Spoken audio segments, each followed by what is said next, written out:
is the shilling that has us worried this morning, but well, good morning and welcome to this edition of Morning Cafe. My name is Fred Ndimuli. Well, I remember yesterday I told my director that Ivory Coast will actually cross to the last 16 of the AFCON tournament. That somehow it will happen. It has happened. So you're happy? Emmanuel Inonda. Nani amesema? Hey, let me tell you.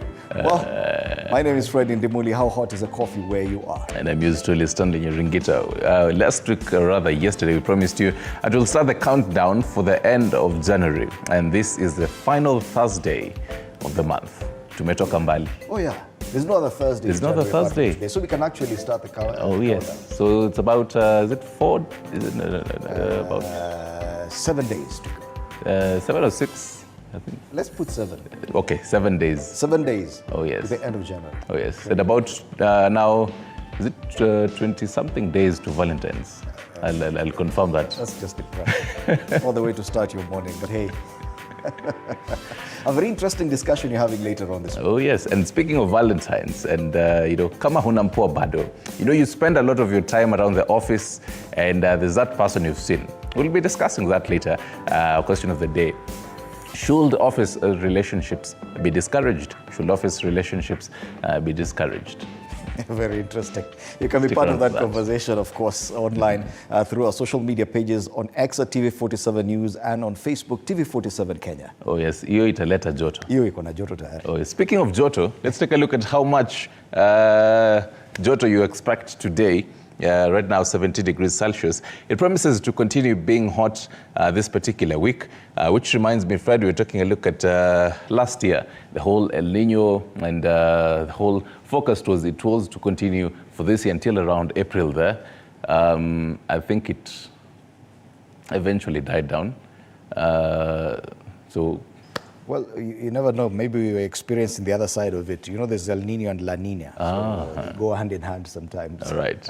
So that is what you do expect this particular morning from around the temperatures expect to continue that particular way as high as 27 degrees Celsius. Let's take a look at the roads this morning.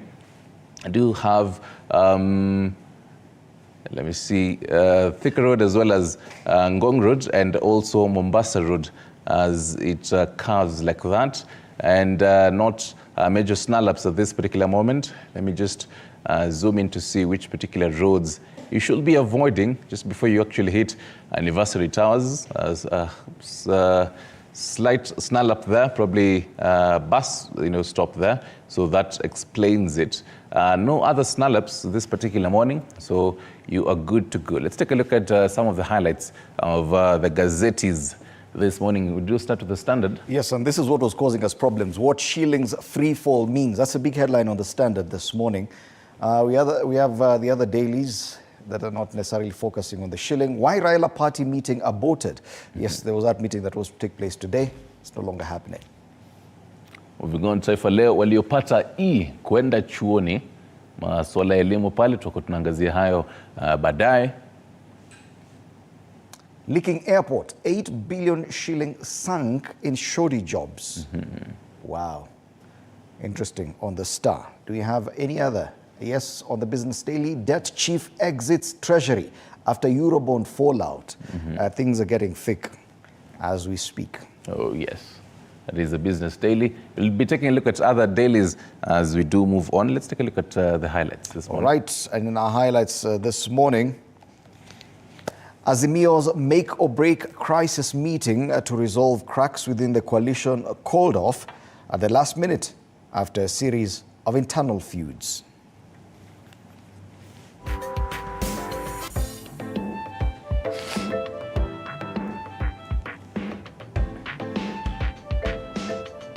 And in matters of health authorities in Mombasa issue alert to residents after over 1,000 cases of conjunctivitis, also known as the red eye infection, were recorded.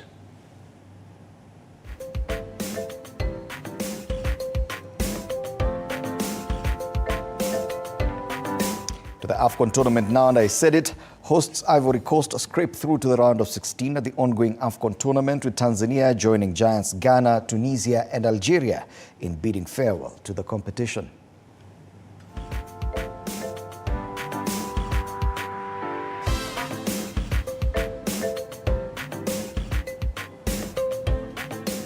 Right. And It is diary now. Oh yes, and I'm pretty sure as we're going to get into the gazettes, but then I think Tanzania will be focusing on the exit tomorrow, on tomorrow's paper. Yes, but today we are not laughing. Papers. We do not actually deserve to be laughing. We actually or making jokes of Tanzania. They actually went there, did it, and got a T-shirt. Yes. Us, we are still at home trying to watch it on some secondary channel following the tournament. So we actually load them. I'm laughing at ourselves as Kenyans, not our brothers in Tanzania. We actually load them for that. Yes. Let's take a look at the day's diary this particular morning. I do kick off with DM leader Raila Odinga today. Continue with the various tour of the coast region. He will be in Taita Taveta County today as a part of the party's grassroots recruitment drive. Raila was in Kilifi County yesterday, Wednesday, in a bid to popularize the party's base. And I had mentioned this yesterday, but then a correction, it is going to be happening today. The royalties for the artists. The Music Copyright Society of Kenya is expected to pay artists 1,250 Kenyan shillings in royalties for 2023 today. So according to MCSK Chief Executive Ezekiel Mutua, the payment was supposed to happen last year during the Jamhuri Day celebrations, but it did not. Away from that, Prime Cabinet Secretary and Cabinet Secretary for Foreign and Diaspora Affairs, that is Musalia Mudavadi, continues with his China visit, entering day 2 today. The visit by the Prime CS will conclude tomorrow, the 26th of this month, according to the Chinese Foreign Ministry spokesperson Wang Wenbin. In court today, Barnes Wombo and 6 others set to appear before the anti-corruption court in Machakos, where they're charged with procurement irregularities by Machakos County government and tender for construction of parking bays amounting to 45.4 million Kenyan shillings. It matters Africa, rather the East Africa Community Regional Green Customs Conference enters the second day today, and it focuses on development of green customs curriculum within the region, implementation and enforcement of trade-related multilateral enforcement agreements in EAC, as well as trade facilitation related to enforcement of EMEAs. That is the news diary this morning. Into the today in history, in 2017, Interior Ministry provided the public with the telephone numbers to use for WhatsApp and as well as SMS. So the minister said those interested should interact with the then Cabinet Secretary, Joseph Nkaiseri, and Principal Secretary Karanja Kibicho. That is a day like today, back in 2017. And just last year, Nairobi City County Government hosted the visiting president's emergency plan for AIDS relief, or if you prefer, PEPFAR Ambassador Dr. John N. Nkengasong at the county's Mathare North Hospital. That is our today in history, as well as the news diary. This news diary will be updated as you continue in the county diary at the very tail end of the show. So tupate hiyo bumper ya magazetini.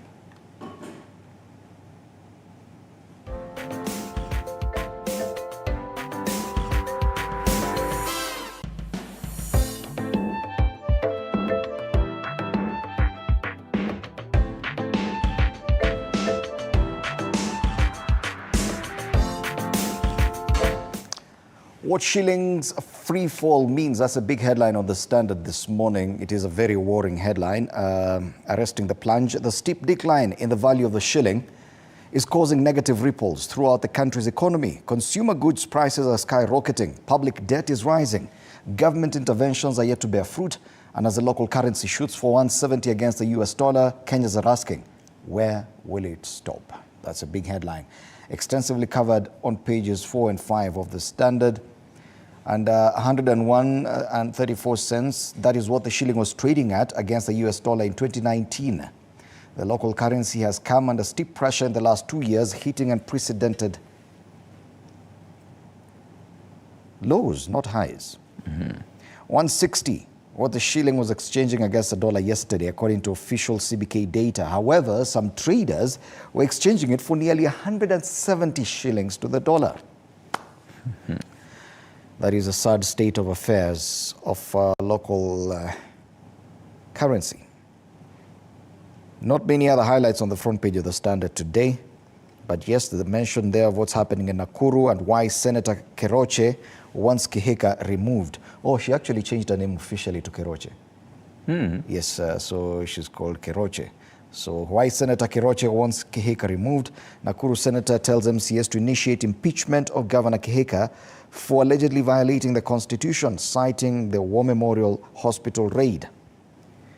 There's also the real estate pullouts. Other news given highlighted on the front page, inside mind of an online predator. What started as an online chit-chat between strangers ended tragically for Rita Waeni. How do you avoid such predators? Very interesting. It's been extensively covered on the second and third pages of the Standard today. And of course, the continued coverage of the ongoing Africa Cup of Nations tournament in Ivory Coast. And they make mention of this on the front page of the Standard. Like true indomitable lions, Cameroon survive. This is our cue to flip the paper to the back page. And yes, the Cameroonians, the indomitable lions of Cameroon, qualified. Ghana, meanwhile, kiss head coach Houghton goodbye. And the face of one of the Ghanaian fans at a past match. And seemingly, yes. The coach goodbye. Ghana among the giants who've since exited the African Cup of Nations tournament.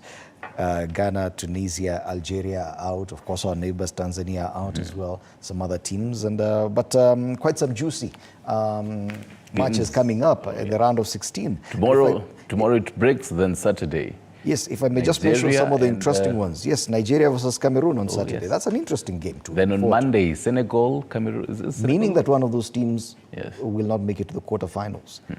We also have Senegal, Ivory Coast. I think that's where Ivory Coast will get to exit. But it's fair enough, at least. So finally, on Monday, there will be. You can imagine the turnout for that match between Ivory Coast and Senegal. And this was my argument. Yes. The organizers of this event will make sure that the local turnout is huge at some point. Now they're going to do it come Monday next week. That match between Senegal and Ivory Coast. Another interesting match, Morocco versus South Africa, coming Tuesday next week. Yes. Also Egypt versus DR Congo, and probably that's when DR Congo will go back home. You never know. Right, let's take a look at the Daily Nation. Why Raila Party meeting aborted is the top story. And they say retreat, the lead up to the summit, build up as make or break for the opposition coalition was marred by internal feuds that escalated after a plot to oust Raila Odinga's ally, closest ally, was made public on the eve of the crisis talks.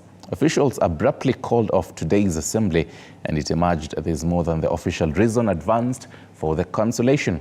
Now that on pages 4 and 5. At the very bottom, the oils and edible oils come to haunt again. Quito forced out. State agency boss at center of edible oils scandal leaves. They say hounded. In January 2021, Pamela Mutua was appointed managing director of Kenya National Trading Corporation, a once dormant state agency whose fortunes changed with the new government that handed it a 24 billion shillings kitty. 16.5 billion edible oil still imploded into a scam that has ensnared top officials. On page 7, Daily Nation has quite a lowdown of a number of stories. On the left, matters education, 48,000 grade E scorers to join TVET. The PS there, Billy Kipsang State wants the group to undertake craft courses relevant to the labor market. We have that just as you flip the front page on page 2. On the left, matters health, economy, as well as transition. On matters health, asthma patients worried as inhalers run out of stock. Wow. Matters economy, have the photo there of SecGen of Kotu, Francis Atwoli, and they say workers ask state to abandon IMF. This reminds me of, was it yesterday or the day before's cartoon that had Kotu SecGen being supported by one of the workers who was worn out. Oh, yes. Yes, as you know, the Kotu SecGen was going to State House to hand over the suggestions on how to improve and turn over the economy. Matters transition, billionaire banker goes down fighting more injustices. I have a photo there of The late Mungai's trip to Uganda shortly after Yoweri Museveni took over power marked the start of his troubles. Have that whole history for you on page 10. On the other side, the back page of the Daily Nation. No pay for public servants who didn't, or rather who don't declare wealth. Civil servants are required by law to declare their wealth when they are first employed. On the right, KPS staff and others charged over 62 million tender fraud. But at the very top scroll, the 2023 AFCON round of 16 shapes up in Cote d'Ivoire, and a trail of upsets and close shaves on page 34. Oh yes, this even as we talk about matters AFCON, the first ever, I think it was about 1957 there, and it only had a few teams. Egypt, South Sudan, South Africa, I think was invited, but then due to the apartheid laws could not make it. And progressively from for that year and the next, Egypt won. But then progressively, East African teams are now, South Sudan was part of it. It was first held there, but then... Even Kenya at some point was regular at the AFCON tournament. Yes. I don't know what happened. But now it seems as if we've left it for the West African and North African teams to... Yeah, well, at least as far as North Africa is concerned, only Morocco remains. Tunisia, Algeria. Okay, Egypt is still there though. Yes. Anyway, tuangazie gazeti la Taifa Leo. Na hapa habari kuu anasema waliopata not kwenda chuoni. Wanafunzi wengi waliopata alama ya chini zaidi katika mtihani wa kitaifa wa KCSE huwa wanasahaulika wasijulikane wanafanya nini. Habari kamili kwenye ukurasa wa pili. Wanafunzi 48,000 waliokuangura alama hiyo kulazimishwa kujiunga na vyuo vya ufundi. Okay. Kwingineko, habari zaidi, wakopeshaji wa mkaba Ruto Co, shirika la IMF la mrukia rais kwa kurejesha ruzuku aliyopinga katika bidhaa za petroli. Kwingineko, uchambuzi wa kina wa fasihi na lugha, jarida la elimu kule ndani. But masuala ya spoti pale chini, maajabu Algeria nao wakiaga AFCON. Ni baadhi tu wa miamba wa soka walioyaga dimba hili la AFCON kule Ivory Coast. Kwingineko, masuala ya spoti zaidi, Chelsea yanusa taji la EFL Cup, the Blues kukutana ama na Liverpool au Fulham katika fainali. Masuala ya siasa, mkutano Azimio sasa waingia baridi. Muungano wasitisha mkutano mkuu wa kupima uaminifu wa wanachama. Habari yenyewe kwenye ukurasa wa 3 wa Taifa Leo. All right. Let's take a look at the People Daily on my screen here. And they deviate from other top stories that have been highlighted by other papers. And they say the agony of pensioners. They have a whole load on page 4, but they say this is injustice, corruption, red tape, fraudsters, and inefficiencies by officials pushing aging and ailing retirees to penury and early graves. And they mentioned the whole fraudsters, retired staff had earned savings. Officials demand documents from kin of dead beneficiaries, which they can't obtain. Senior officials blame delay on lack of key documents from former employers, and sick beneficiaries unable to make trips to city to process cash. And they think they have a quote there by someone called Ambuni. The most saddening thing is the pretense at pensions department that things are well. Other stories highlighted here on page 7. Lobby vows to raise the red flag on lenders robbing boda riders. Matters sports, giants Tunisia and Algeria exit AFCON. And at the very top scroll, why insurer is not paying hospitals. So even as the whole push for the SHRF comes in and gets tighter, an interesting story here, why insurer is not paying hospitals. That is the People Daily this morning. All right. Let's now focus on the Business Daily. And on the Business Daily, the big headline there is that exit. Debt chief exits Treasury after Eurobond fallout. And they're talking about this gentleman there pictured. It's called Haron Sirma. And Sirma says his exit will give room for young blood. Pressure groups have been pushing for his retirement. That's a big headline on the front page of the People Daily. The other story given prominence, shilling in rare upturn records biggest gain in 3 years. I guess we'll have to read that story for us to understand exactly what they're saying.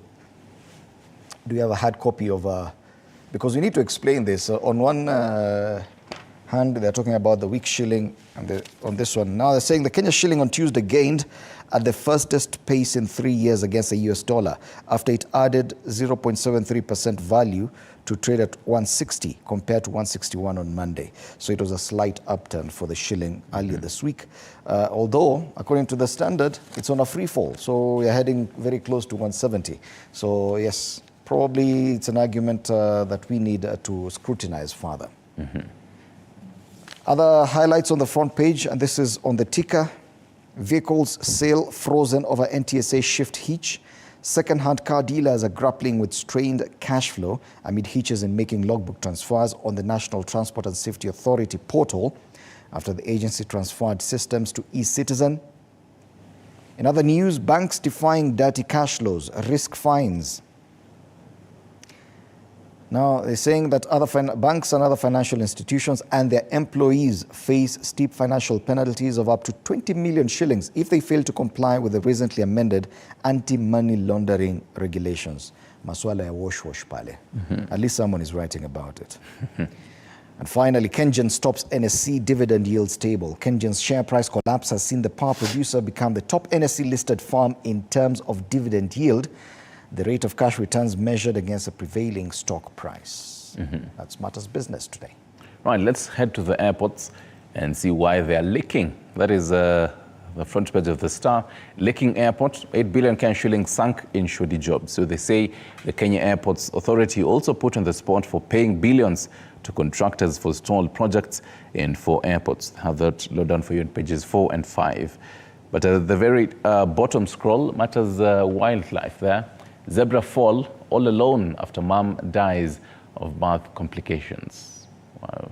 That's the saddest picture you can talk about. The zebra gave birth to this foal and died immediately after birth. Then the foal is left there just watching and wondering, okay, where am I?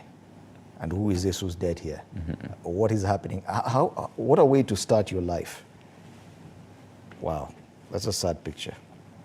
Hopefully in the next coming years we'll be getting back to see how he or she actually survived out here. If here. it was a lion, maybe. For a zebra, you might not even get to track it. Yeah. It might just be eaten by some lion on its second day after birth. Matters of wildlife there. But then speaking of death, Nyachae Wealth exposes mother and daughter rift on the left strip there. Still on Matters death there, the bottom of it. Family of athlete 3 million Kenyan shillings to airlift his body. And Matters party politics at the very top scroll. Raila roots for panel to investigate quote-unquote judiciary graft. That is the stuff for you this morning. Okay. Let's cross the border now and take a look at the big headlines in Uganda. We'll start off with the Daily Monitor. On the Daily Monitor this morning, Molly goes from hospital to Ruzira. Nearly 3 months in hospital since a reported murder of businessman Henry Katanga at his family home in Buya, Kampala. The principal suspect, Miss Molly Katanga, appeared in court yesterday and was charged before being remanded to Luzira. And I think the face of the suspect, this coverage has been going on for a while, the murder of that businessman Henry Katanga, and a picture of the suspect in court yesterday. Other news on the front page of the Daily Monitor, MPs shouldn't be named as ministers, petitioners tell court. That debate is an interesting one. I think even Kenya was in that situation a few years back. Elsewhere, Lango leaders pay tribute to Cecilia Ogwal, the woman representative who passed on sometime last week, will be buried later this week. That's as far as the Daily Monitor is concerned. The other daily from Uganda. That's a new vision. Still, the Katanga murder story. Katanga widow charged with husband murder. And that is a big headline there. Shocking revelations from the DPP's evidence. And the other story, there's a photo there on the front page. First Lady hosting spouses of dignitaries. Remember, so many dignitaries have been attending quite a number of summits in Uganda the past week or so. That was the IGAD Summit, the Non-Aligned Movement Summit, the G77 plus China Summit, and quite a number of people are still visiting in Uganda. And First Lady Janet Museveni hosted the spouses, because it included husbands and wives of dignitaries who were visiting as well. They call Kampala the Pearl of Africa. The Pearl of Africa. Beautiful country, I tell you. I should visit there. For the matoke and... I hear the matoke brew is... They pay good attention to their food. And the rongoneko. The banana brew there. Oh yes, interesting. All right. That is in Uganda, right? So that particular bus all the way from Kampala to Rwanda. And the New Times, they say Rwanda's leading daily. As much as they have this as Wednesday, but then this is today's paper. And again, Rwanda rarely focuses on matters politics. And they focus on matters development of that particular country. And they say, we see real rhythm of growth to partner with Rwanda. That is according to the UK envoy. The trade between the UK and Rwanda doubled from $25 million in 2017 to $51 million in 2022. I also have a photo there of the president. We cannot allow to make ourselves a charity case. That is according to Kagame speaking the closing ceremony of the 19th National Dialogue Council, or as they call it, Umushikirano. Okay. That is happening yesterday. Other highlights there: new model villages to house disaster-displaced families and resilience. Women at forefront of Cabo Delgado's reconstruction. Just a number of highlights in Rwanda. Tuvuke boda tuingie Tanzania. Kwenye gazeti la Mwananchi, habari kuu pale: rekodi Chadema, Mbowe Lissu waongoza wafuasi na makada kushiriki maandamano ya amani Dar yaliyoweka rekodi ya kulindwa na polisi, huku amani ikitawala bila kumwaga damu. Wadau waita mwelekeo mpya. Makonda atia neno, Kamanda Muliro aongoza ulinzi. Interesting, because if you compare or draw parallels with what happens in Kenya when the opposition party decides to go to the streets to demonstrate, and the kind of reaction you get from the police. No wonder in Tanzania they're saying rekodi Chadema, maandamano ya amani kule Dar. Chama cha upinzani Chadema chaandamana na wafuasi wake. Habari zaidi: Mpina sasa kitanzini, CCM yamkalia kikao. Masuala ya siasa, lakini kuna habari ya maneno ya sukari, mvutano bei elekezi ya sukari, wadau wapinga. Na bei ya sukari pale nafikiri kilo moja ni shilingi 3,200 kule Tanzania. Wow. Pesa za Tanzania lakini. Tukisalia Bongo, tuangazie gazeti la The Citizen. Similar story, similar headline on the front page of The Citizen: Chadema's message to UN after peaceful march in Dar.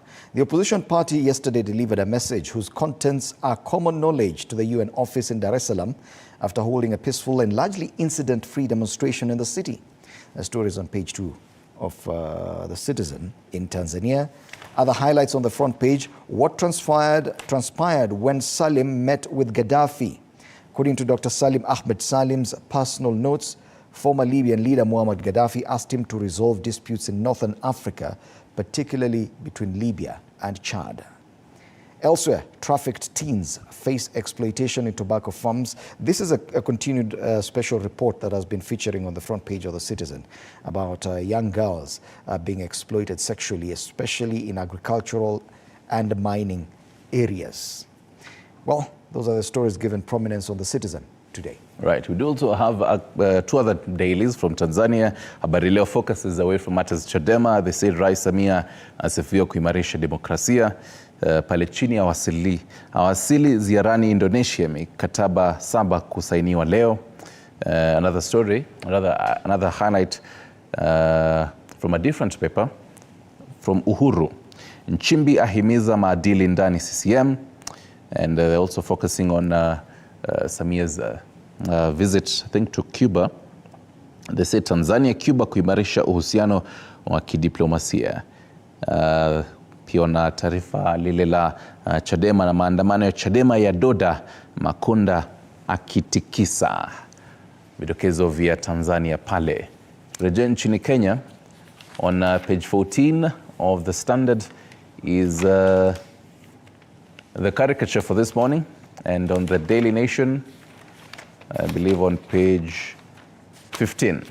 All right, and on the Standard, the cartoon today talks about what's happening at the AFCON tournament. This is the cartoon on the Standard, page 14. And the Giants are fallen, and Minnows are holding the ball, and they're saying, sorry, big bro, see you again in 2 years if you make it to Morocco. Morocco will be hosting the 2025 AFCON tournament. And so, yes, for those who've lost, including Ghana, giants like Ghana, Tunisia, Algeria, our friends Tanzania, you can always wait for 2025. 2025. And then from there, Morocco setting the bar high. We'll see how... Then it comes to East Africa, where Uganda, Kenya, and Tanzania will jointly host the AFCON 2027 tournament. And do you think we're ready? I think Tanzania is best placed. They've been there. Yes. They've watched what happens. At least they have a feel of it. The last time we were in this tournament, I think, was sometime 10 years or so ago. And we didn't go far. Yeah. Anyway, that's a cartoon on the Standard. What's on the Nation? On the Nation, they're focusing on party politics, the ODM recruitment drive, which has been happening for 2 consecutive weeks. Last week was in the Western region. This week, it is in the Coast region. This particular day, where Raila Odinga expected in Kilifi, but then they were hoping to popularize the party and go fishing. But then this particular caricature shows that, well, it is as if they're fishing on dry land, and the boxes all around them. Interesting. Oh, yes. Fishing on dry land. Oh, yes. Still on matters party politics and also politics, we have rather what is happening in the Kenya Kwanza caricature of 2 gentlemen there. One of that looks like Prime CS and the president. Prime CS saying, I promise by the time I come back, it will be full of goodies. And they're going with that wheelbarrow there. And just a reminder, Prime CS had visited China yesterday and is expected to be there today and also tomorrow. The invitation of his counterpart from China, yes. The one interesting thing is that there's been this push or rather interest in trying to create a mega party in Kenya, reminiscent of the Communist Party in China. Oh, yes. We saw this attempt even with the Jubilee administration. They wanted to turn Jubilee into a monolithic party. Now they're hoping to turn UDA into another big party. And if you see there Mudavadi depicted in his party colors and going to China, probably he's going to get a few things with regard on how to run the party going forward. So he says, I promise by the time I come back, it will be full of goodies, that Beijing Express wheelbarrow. Oh, yes. So probably some deals for the country, both in terms of the economy and also politics. We wait to see tomorrow when he concludes his visit on how that will be. Speaking of concluding, that marks our conclusion of the whole daily papers. Stick around for around 8 a.m. when we have that conversation on matters office romance. We're asking you, should the office relationships be discouraged? Should the office relationships be discouraged? It's a very interesting discussion there, and I can see quite some reactions already. And Hilary Katambani says here on X, it should be completely discouraged. He says he's in Hayega and is listening. Hayega is listening. It should be completely discouraged. That's according to Hilary Katambani. Do you think different? Probably let us know what your thoughts are. Should office relationships be discouraged? And you can do that on X at TV47 News and on Facebook, TV47 Kenya. You're watching Morning Cafe. After the break, we'll bring you more news.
Welcome back. You're watching Morning Cafe on TV47. Let's continue with more news. Now, the Central Organization of Trade Unions, through its Secretary General, Francis Atwoli, has pointed a blame finger at the Kenya Kwanza administration for failing to address Kenyans' economic plight. Atwoli has blamed the Ministry of Treasury and National Planning, as well as that of Labour and Social Protection, for leaving Kenyans on their own. He called on the resignation and sacking of government officials that had failed in their mandates of improving the living standards of Kenyans. George Maringa reports. The conversation on the high cost of living has caught the attention of the Central Organization of Trade Unions. And now KOTU, through its Secretary General Francis Atwoli, says the situation is getting out of hand. It doesn't reflect the actual economic activities on the ground, unless if they are answering to World Bank and IMF. And this will be dangerous to the Republic of Kenya. Because when you depreciate a shilling, when a shilling goes down the way it is going, rates go up, everything is going to go up, rents are going to go up, petroleum products are going to go up, basic needs and basic requirements, basic food will go up, and the general public will stand up against the government, and it will cause havoc, chaos in the country and confusion in the country, and we will not have a government. In a report titled Turning the Tide on Kenya's Economy, Recovery and Prosperity Through the Workers' Lenses, KOTU says that over the past 1 year, the steady rise in prices of essential commodities such as electricity and fuel has forced workers to reduce the basket of items they can purchase with their income. This being a déjà vu moment of the times of the structural adjustment programs. So if they are indeed helping the Kwanza government of President Ruto, they must stop further depreciation to a shilling. And they must tell the World Bank and IMF that we had a test during structural adjustment programs, and we said no to structural adjustment programs. Yeah. And that is where we are. Let not those institutions push us to where we came from. According to Atwoli and KOTU, the government needs to do one thing. Today, if the Kwanza government arrested 2 senior corrupt Kenyans and put in jail, the economy will appreciate. It will create investor confidence in this country, and things will be different. Let the government go in for those corrupt fellows. They are known. You don't need to know. If you don't know them, just say, let people write to you without mentioning their names, and they will give you the names of these people. Ethics and Anti-Corruption Commission has the list of those corrupt big fellows. Let 2 of them or 3 be arrested, and the economy of this country will appreciate. Will their suggestions be accepted and implemented? Time will tell. George Maringa, TV47, Nairobi. Azimio leader Raila Odinga has once again criticized President William Ruto, insisting that the judiciary is now under the control of the executive. This comes in the wake of Monday's meeting between the 3 arms of the government. And as Elizabeth Mutuku now reports, Raila emphasized his belief that corruption can only be effectively addressed by independent bodies. In his 3rd day of coastal tour, ODM boss Raila Odinga pitched tent in Kilifi County in his bid to solidify the ODM party in the region through a recruitment drive.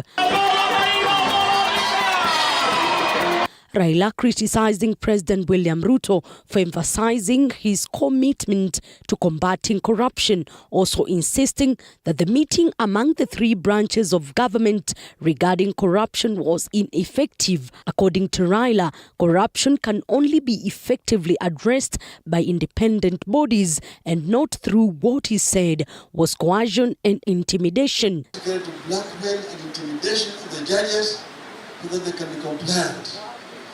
There's nothing like the credit procedure. If there's a possible reform within the judiciary, it will be done by neutral institutions. It will be done by neutral commission. Not the executive, not the judiciary itself, not even the legislature. the ODM boss expressed strong criticism towards Parliament, particularly targeting the speakers of the bicameral House, Moses Wetangula, and his Senate counterpart, Emerson Kingi. The Azimio leader alleges that both speakers lack the necessary neutrality required to independently preside over the House. Instead, he claims they align themselves with the executive, urging Kenyans to stand firm, emphasizing that they are essentially on their own in this matter. Today you see the speaker going to the State House, to which the president is signing the bill. Shame on them. Shame on them. You must condemn this state capture of the institutions of governance, the legislature, and the judiciary as an affront to democracy in our country. And it must stand condemned in the strongest terms possible. We condemn. The issue of 2027 politics also came in play in the meetings with the ODM brigade, stating that Kenya Kwanza government has failed to keep its promises. Shida ya serikali ya Kenya Kwanza ni Ruto mwenyewe. Mumpe Gachagua, mumpe Ndindi Nyoro, kichapo cha wananchi cha 2027 kiko assured 100% hawa jamaa wanaenda nyumbani. Na tuliwaambia huyu jamaa ni mkabila. Huyu ndugu yetu Gachagua ni mkabila. Wakasema nyinyi mnaingilia watu wa Mlima Kenya sijui nini. Alipokuwa akizungumza mambo ya shares, akasema Kilifi hamuna share, nyinyi hamuna share. Ndani kwa ndani kutaanza ili paanze kupigwa mapande ili watu mambo yao yaweze kuenda kisawa, na utakuja kuniambia nukuu sauti yangu, baadhi ya watu wataenda katika upande mwingine tukikaribia karibu na election. Mimi nawaambia Raila is expected to continue with his meetings tomorrow at the coastal region. Elizabeth Mutuko, TV47, Nairobi. UDA Secretary General Cleophas Malala says President William Ruto and his deputy Rigathi Gachagua will fly the UDA flag in the 2027 general election, despite an attempt by MPs from Murang'a to have the president sidestep Gachagua. Malala says Gachagua still remains the most influential leader in the Mount Kenya region, having delivered the region's votes in the 2022 general election. And as Apollo Kamau reports, the supremacy wars in Mount Kenya have attracted the attention of their ODM rivals. A day after President William Ruto cautioned Mount Kenya youthful leaders to stop challenging Deputy President Rigathi Gachagua's leadership in the region and the running mate post in 2027, the ruling party has now sealed the fate of the party's 2027 presidential ticket, saying President William Ruto and his deputy will seek a joint ticket despite the supremacy battles rocking the region. That we have one president and one deputy president. We gave them and we believed in them that they can lead this country. And they have not changed. William Ruto is still the William Ruto I knew. He's still a believer. He's still an incubator of great ideas. Gachagua is the same Gachagua we knew before we all agreed that he becomes the deputy president. And therefore nothing has changed. Why change that which is working? UDA Party Secretary General Cleophas Malala asserts the party's held position that Gachagua is still the most influential leader in the Mount Kenya region and that he will still hold sway in the coming election. The Secretary General of the ruling party, I want to say categorically that we have a lot of confidence with the leadership of the party. We have a lot of confidence with the leadership of the deputy president. Rigathi Gachagua has been a steady deputy president. Why not for Rigathi Gachagua to start the revolution in Mount Kenya in the previous elections? We will not be where we are. President William Ruto, who broke his silence on the rift, threatening to hurt the party's support in the region, is said to be preparing a ground to reconcile the warring parties, with Malala saying no one will be punished or intimidated for rebelling against the party ranks. The deputy president is focused as the principal assistant to the president. So if you're opposing the deputy president, it means, or it can be interpreted that you're opposing the president. And I've not seen any Mount Kenya leader opposing the president. And therefore, this is a creation of media, that there are factions within the mountain. This is just internal democracy. The factional wars in UDA have drawn the attention of the church in the region, with the Catholic Church questioning leaders on the cost of divisive politics. The focus has to be people, not me, not individuals, not our gains, not our fame, not our status, but the people we serve. The Mount Kenya fallout has also sucked in ODM and Azimio into the Ruto 2027 re-election bid. Sisi tunawaambia shida ya Kenya hii ni Ruto. Mumpe Gachagua, mumupe Ndindi Njoro, ama mumupe Waiguru kama deputy wake. Kiboko ni kile kile. UDA faces a litmus test ahead of the party's poll in April on whether the party will head to the 2027 polls as a united front in what will be Ruto's re-election vehicle. Apul Kamau, TV47. 9 officials, including 4 members of the Evaluation Committee from the Kenya Ports Authority, have been arrested by the EACC and were arraigned in Mombasa yesterday over a 62 million shilling tender graft allegation. The suspects pleaded not guilty to the allegations and were released on bail until 7th of February this year. 8 of the accused persons pleaded not guilty to a total of 6 offences, including forgery, money laundering, uttering false documents, conflict of interest, fraudulent accusation of public property, and having obtained a contract from a public institution by pretense. In the period between 2nd of April 2014 and 2nd of June 2015, the accused are believed to have conspired in different ways to award a tender to a company known as Chemiso East Africa, a business entity associated with one of the accused persons, Robert Bosubena, through illegal procedures as mentioned. Of course, offences under the corruption law are serious. If convicted, the sentences are severe, which include lengthy jail terms and FA fines. Having considered all this, I set the board terms as follows. The court, through Chief Magistrate Alex Idhuku, however, ordered the release of the accused persons Robert Bosubena, Rose Cheruyot, Azenath Mageto, and Id Aruba on a bond of 2 million Kenyan shillings or a cash bill of $500,000. Third accused person, that is Id, is also admitted to a bond of Kenyan shillings 2 million, one surety of similar amount. In the alternative, she will pay cash bail, Kenya shillings 500,000.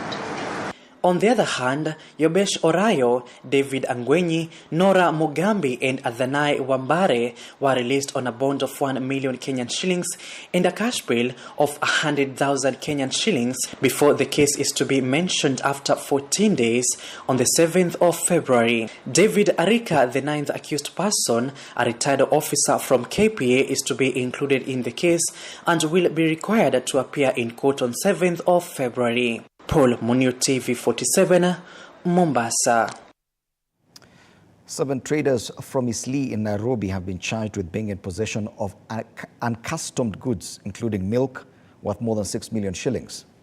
The 7, including Said Abdullahi, Dahir Hussein, Osama Abdi Karim, Abdi Malik Mohammed, Ahmed Ibrahim, and Abdi Wahim Osman, were also charged with importing dairy produce without a valid permit issued by the Kenya Dairy Board. The 7 were also accused of violating the Dairy Industry Import and Export Regulations 2021 by failing to pay the import levy to the Kenya Dairy Board, according to the charge sheet that was submitted before the Milimani Law Courts on Wednesday. Now appearing before Senior Principal Magistrate Bernard Ochoi, the accused persons pleaded not guilty. The judge freed them on a 2 million shilling bond with a single surety of the same amount.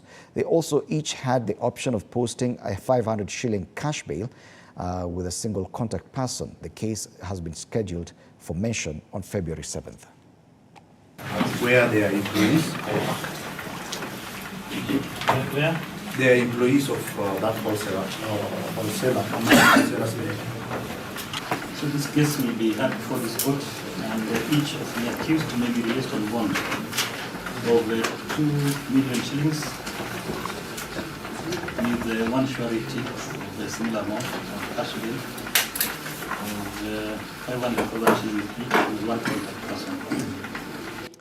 The Nakuru War Memorial Hospital remained deserted for the better part of Wednesday despite a court order directing resumption of services at the facility.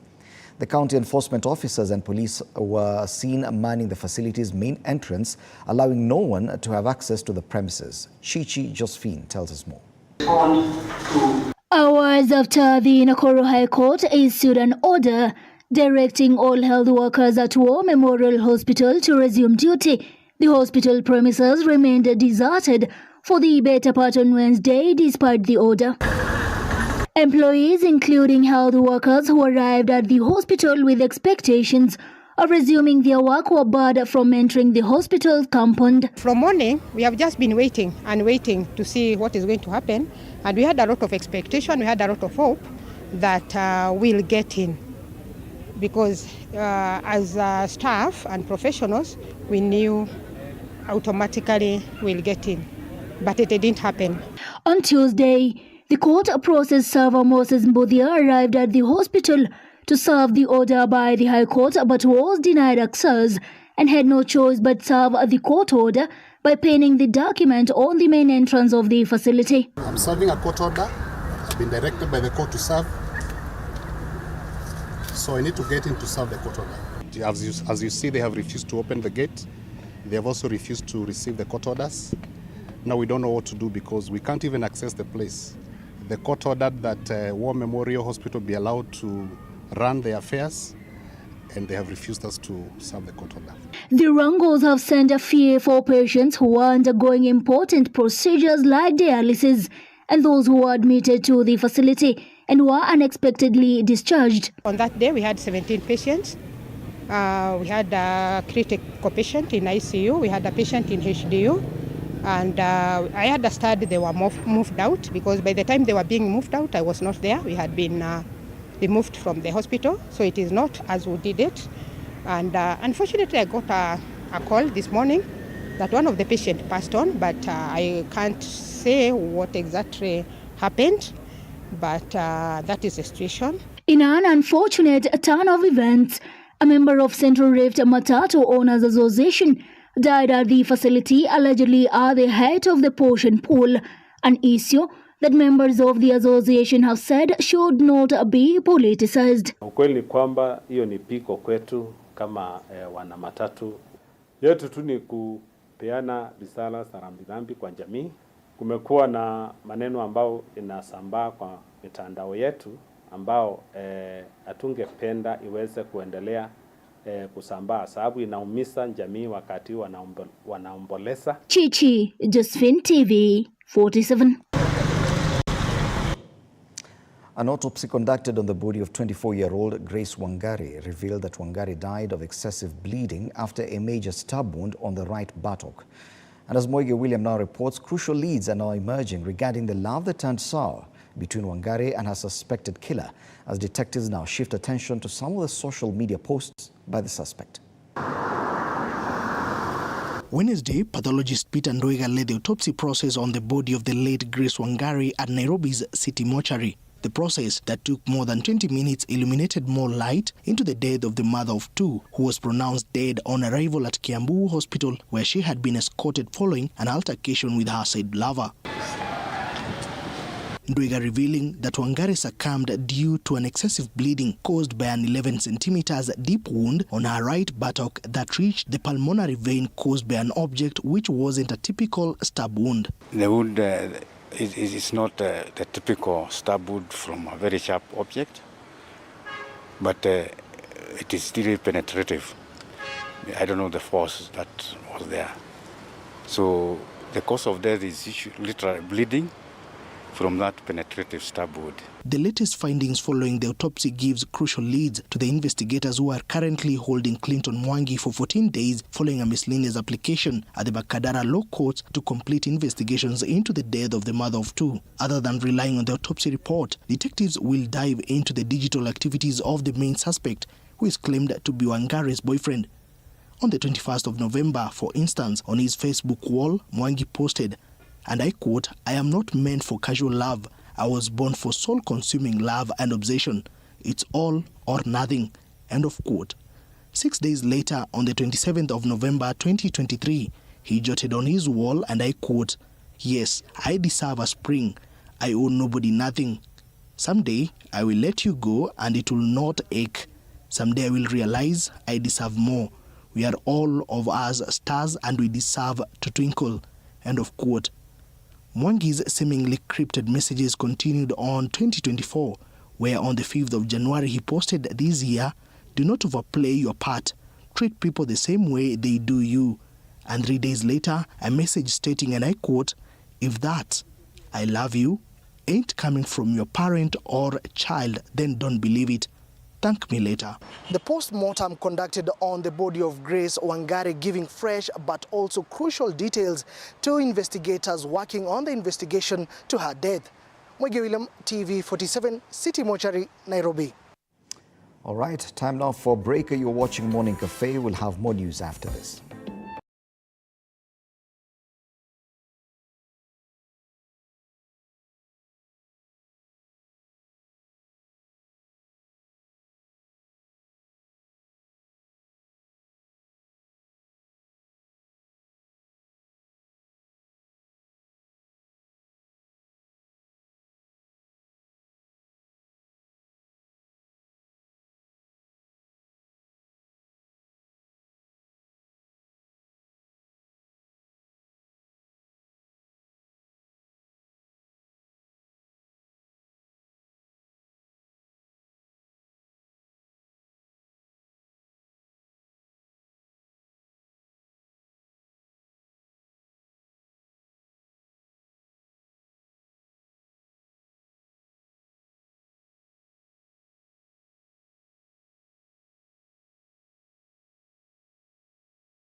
Back, you're watching Morning Cafe. To more news now.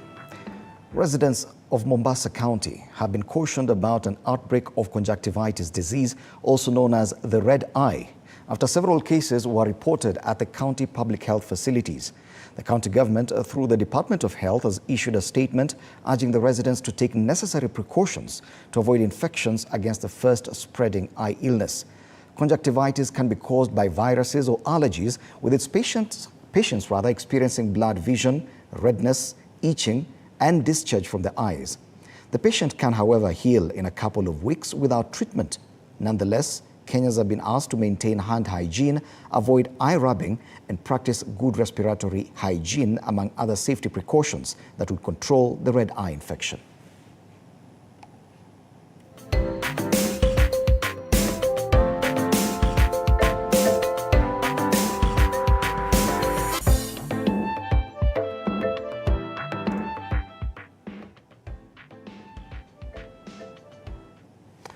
Now, yesterday, Radio 47, our sister station, officially launched Flight 47, a project that intends to increase audience and listenership. The project is set to give listeners of Radio 47 the opportunity to fly to Mombasa on an all-expense-paid trip, while also mingling with the favorite radio personalities. Flight 47 launched in the Agile Grand Hotel with the help of partners such as Jambojet, Little Cab, and the Kenya Tourism Board, who all displayed their excitement.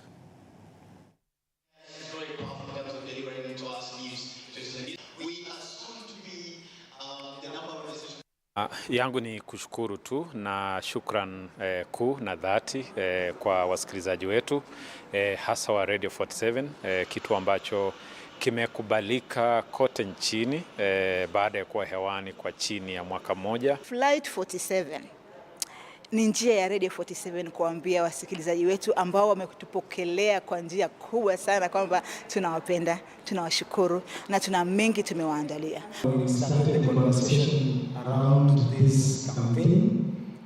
We said we are very excited to join TV47 and Radio 47 on this venture.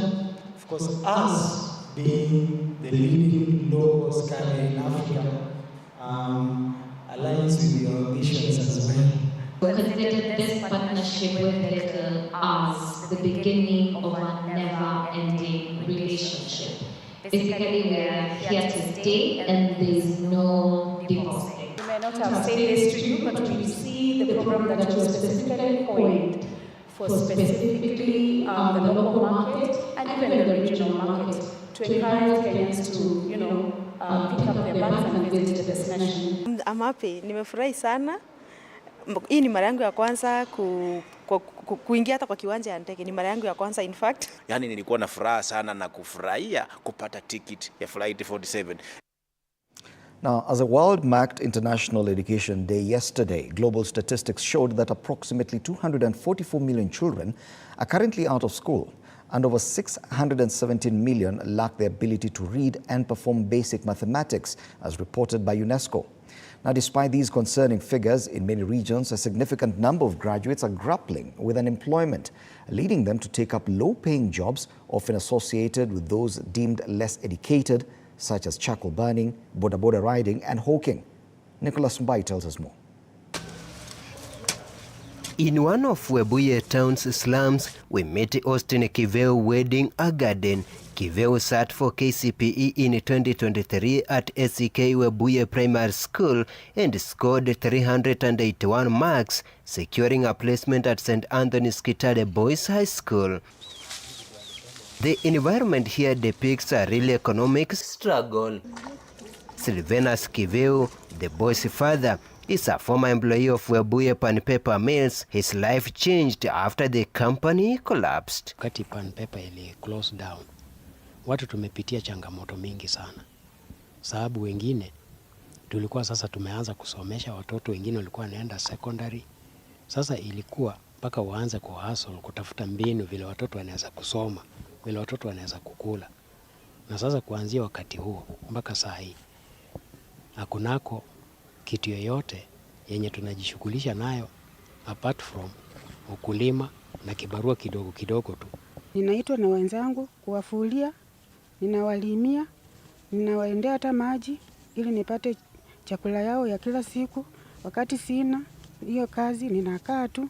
Tena nina changamoto ya magonjwa kwa nyumba. Sasa kidogo ambayo baba anapata pia inaenda kwa magonjwa mpaka watoto wangu wanakosa kuendelea na masomo. Despite of securing the Bungoma County Special Scholarship slot, the boy's dream has remained a hard nut to crack. According to his parents, Austin secured Form 1 placement at St. Anthony's Kitale High School, and upon reporting on Wednesday last week, he was forced to return home after failing to meet the school necessities. Yenye nataka ninunuliwe kwa shule ni uniform na malazi kwa jumla, bed covers, blankets na hata viatu. Viatu hawanunui nje. Hizo zote sababu sanduku nilinunua, lakini walikuwa wameindicate paka hata sanduku. Lakini sanduku nimenunua iko.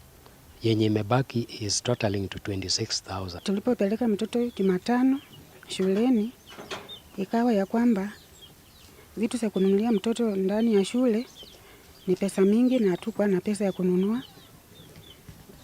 Na ikawa turudi na mtoto nyumbani.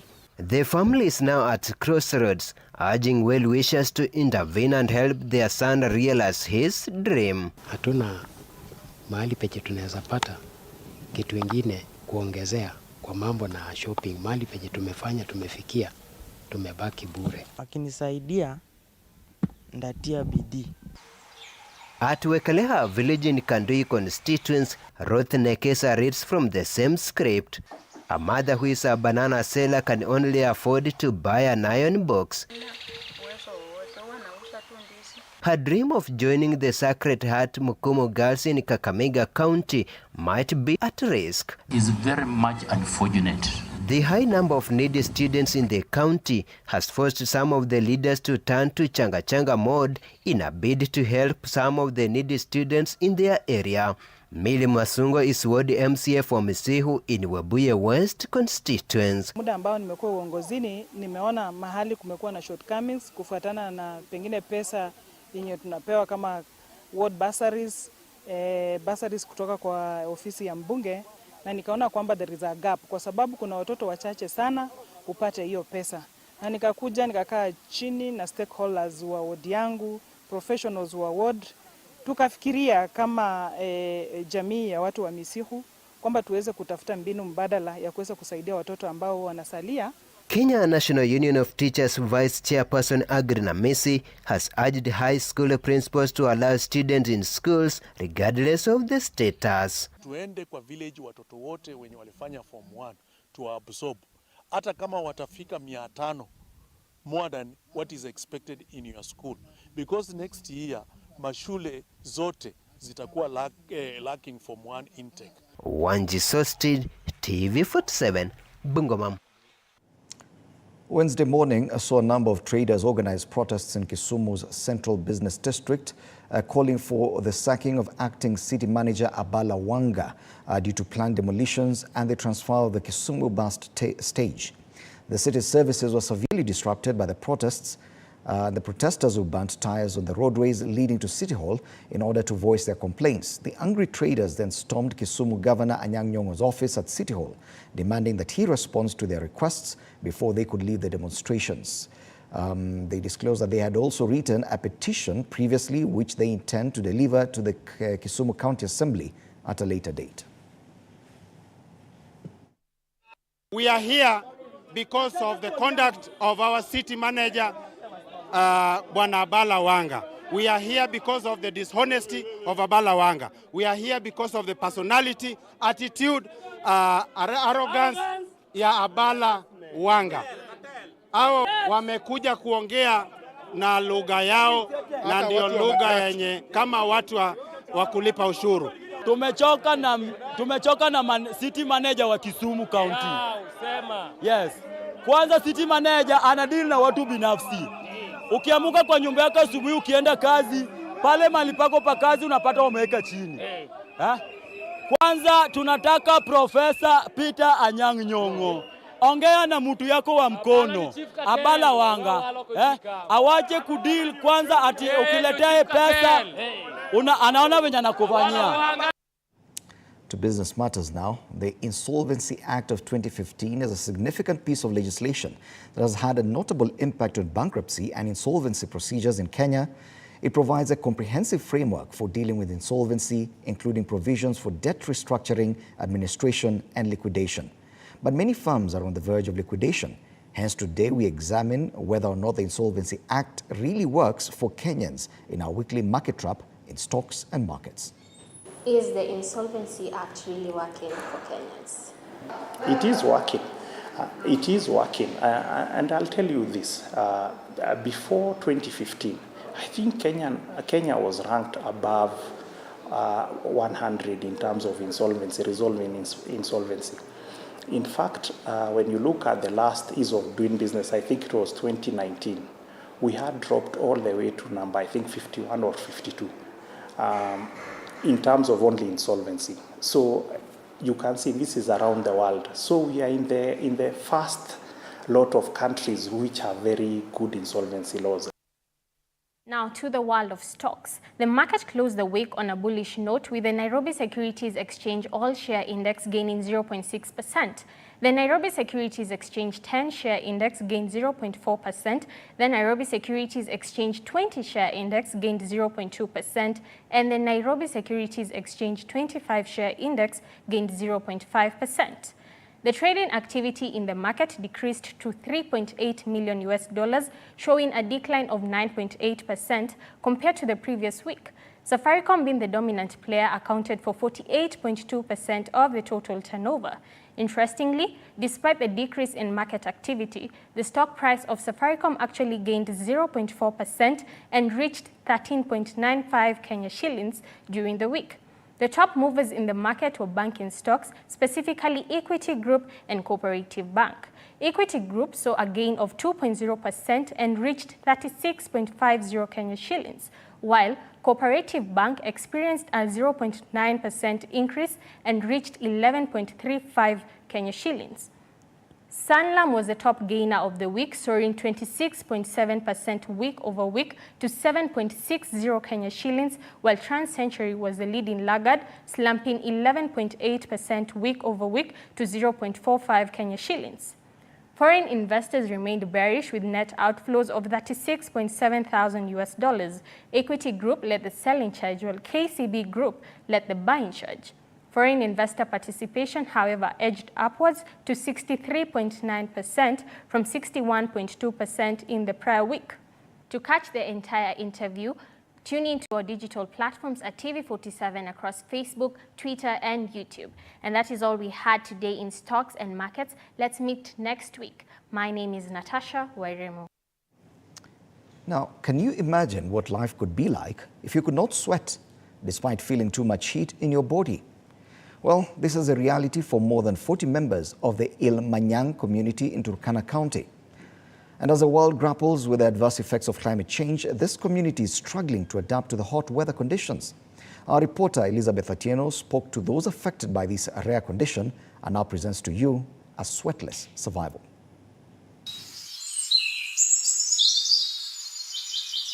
As the sun rays pierce through the earth's surface, it is a new dawn. And as is always the norm, many just can't wait to get through a new day. But that is not the case for the Ilmanyang community in Turkana County. To this community, as the flickering light of the sun illuminates, their worst nightmare sets in.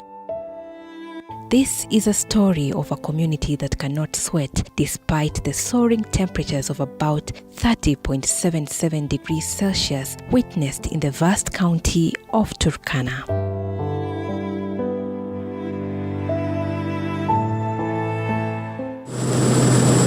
Turkana County is Kenya's largest county by land area, occupying about 77,000 square kilometers, which is equivalent to the countries of Rwanda, Burundi, and Gambia put together. The county is home to over 926,000 people and boasts of rich culture, from the elaborate clothing and adornment styles to their traditional songs and dance. To strangers, this harsh environment is inhospitable. The parched landscape, the scorching sun, baking heat, and dry sand blown by the strong winds paints a picture of the adverse impacts of climate change in this county. The wrath of Mother Nature in this arid land cuts deeper through the skin of members of the Ilmanyang community, whose peculiar story will shock you to the core. 58.2 kilometers from Lodwar town lies Kalokol Ward. The strong and durable nature of locals in this tough environment cannot be disregarded. In this homestead, we meet 7-year-old Peter Couture, who captures our attention. His physical appearance is unique. He has light, sparse brown hair, a flat nasal bridge, full everted lips, a dark pigmentation around the eyes, and lacks both the eyebrows and the eyelashes.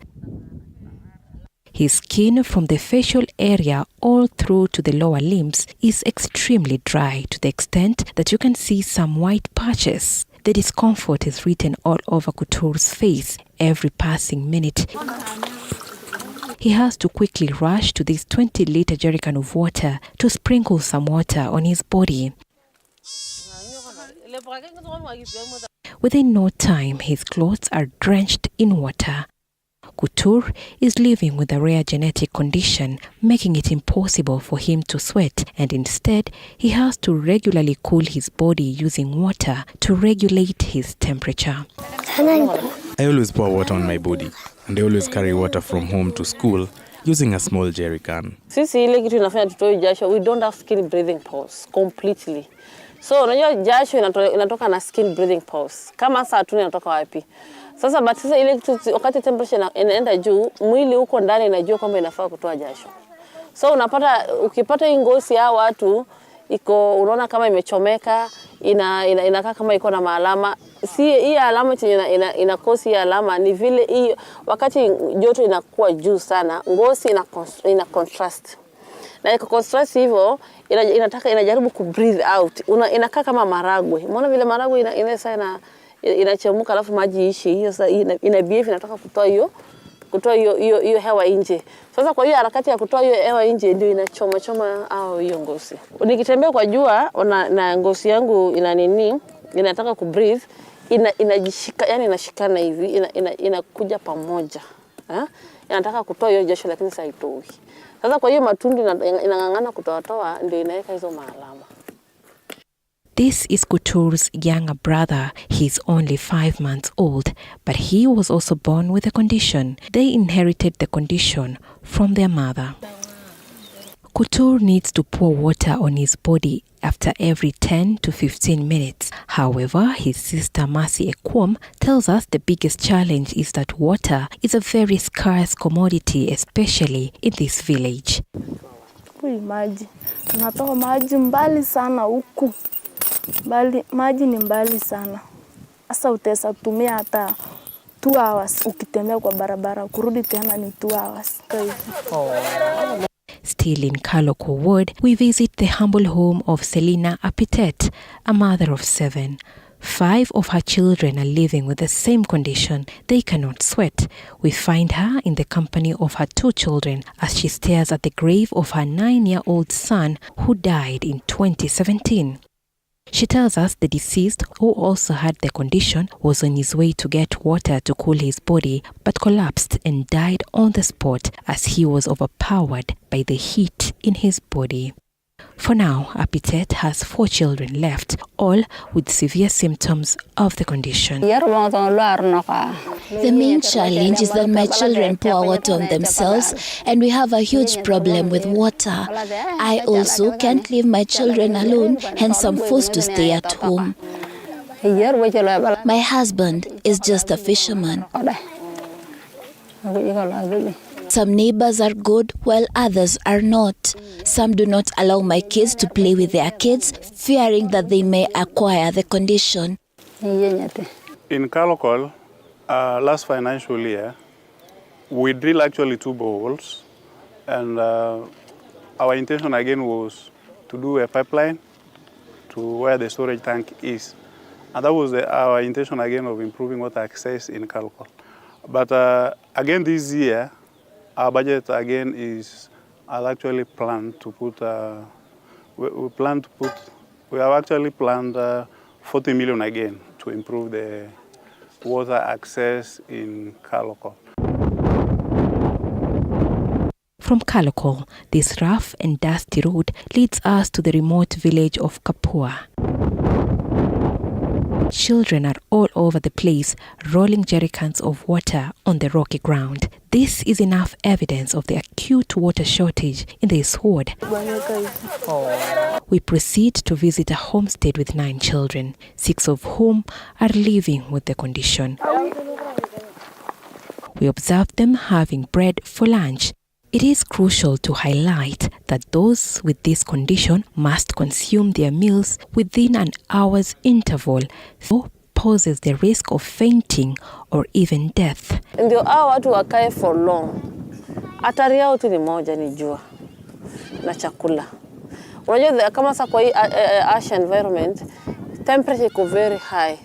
Hata hiyo enzymes yao hiyo kwa tumbo inaenda faster, so they need a lot of food to eat to maintain even their energy. Meet 35-year-old Lomamtal Ngaukon. He is the eldest son in this family. He is among the 6 living with the condition. Lomamtal is fortunate enough to have made it to this age, considering that many others have died at a young age.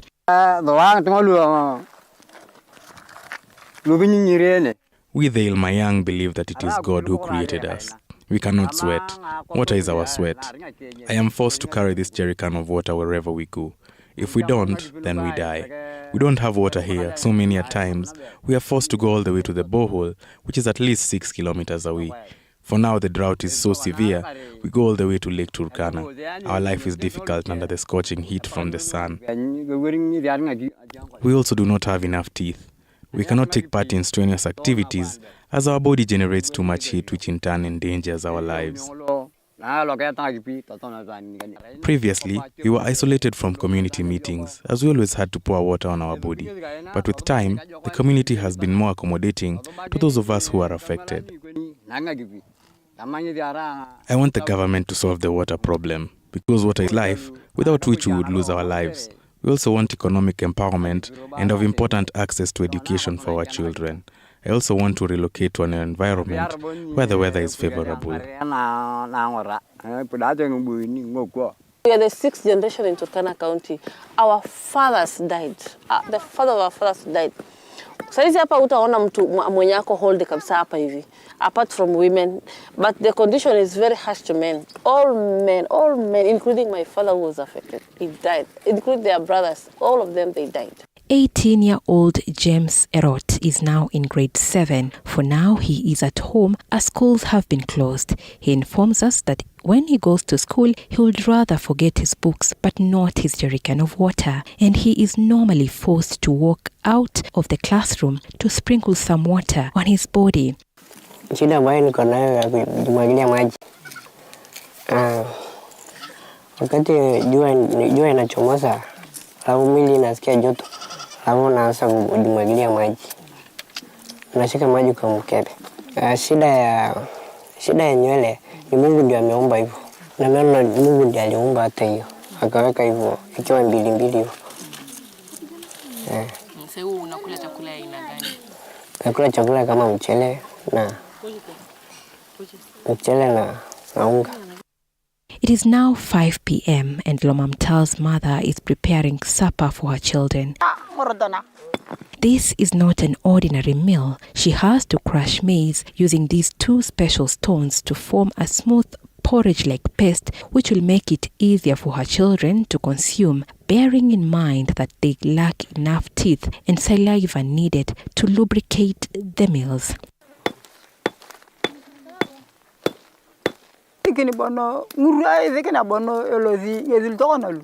The life of my children is really tough and it really pains my heart, but there's nothing I can do if it's God's will for now. I am grateful that my children are grown up. When they were young, I was very worried, especially if I was not at home. I was living in fear that they might miss water when they needed it. This stone is used to crush the maize. My children cannot chew the maize due to their weak and very few teeth.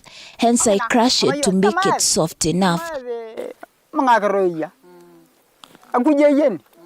Nancy Ebolon is also living with the condition, but she carries a story of success. Nancy has been able to study up to university level. Despite her being raised in the same harsh environment, she rose against all odds to the point that she secured an employment opportunity at the Turkana County Assembly. So, kwa sababu mimi sikuwa na mtu wa kumshika mkono, kwa sababu sina watu wangu huko mbele. Jamii yetu yote ndio iko bado nyuma, hata kusoma bado ni shida. Hakuna mtu kwa mbele, so that's why I went. Nikaangalia hiyo petition kuna ma petitions zilikuwa zinaandikwa hapo hivyo. Mimi na nikaangalia hizo petition, nikachukua moja, nikaenda nika copy paste, nika draft, then nika fix maneno yetu yote ndani. Baada ya kufix maneno yote ndani, I thank God kulikuwa na leaders ambao wanaweza sikiza mtu. Nikachukua lawyer, nikaenda mpaka kwa bunge. It was hard for them even to listen to me because that moment I was a very young girl. I was around 21 years. Na kutoka hapo hivyo nikakuja na committee mpaka hapa, tukaenda all over, tukaenda around na wakaconfirm yote. Na immediately walikuja wakapitisha na hasira kwa sababu waliona vile watu wanasuffer. In fact, they were suffering more. Michael Lepe is the MCA for Kaloko Ward. He now expands on some of the bills presented before the Turkana County Assembly to benefit members of the Ilimanyang community. Nilipata mpango ambaye ilikuwa na county government kwamba wamekuwa wakiwabajitia pesa ambazo ni za kuprovide hao chakula, na imekuwa ikipeanwa isipokuwa kuna wakati walikuwa wamenijulisha kwamba wamekuwa wakiletewa some hard foods like maize, wakasema wanafaa kubadilishiwa ile chakula. Besides that, walikuwa wanafaa kwa hiyo budget, kwa the same budget wanafaa kuprovidewa vitu kama kwa mfano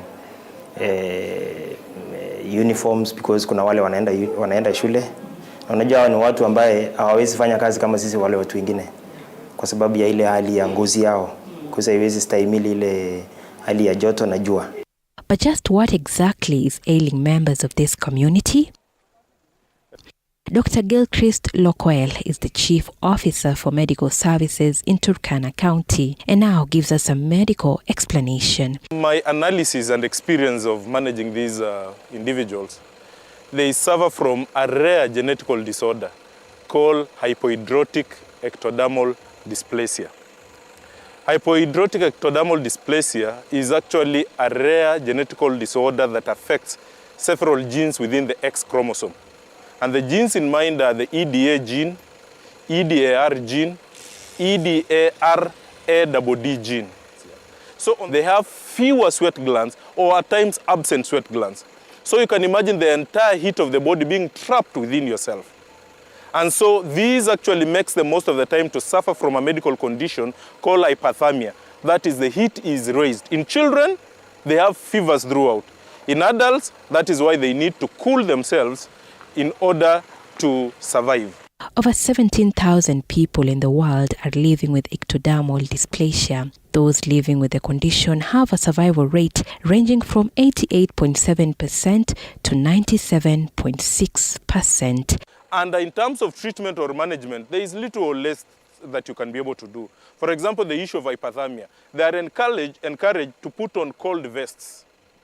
You know, in the developed world, such kind of things exist. But here, you just have to wet the vest, you have to wet the body in order to sort of cool them down. Rooms that have air conditioners is what is encouraged. And the other thing is just managed, you know, conservatively. History has it that originally the population of the Ilimanyang community living in two villages of Kapua and Kalokol on Lake Turkana Island was only 99.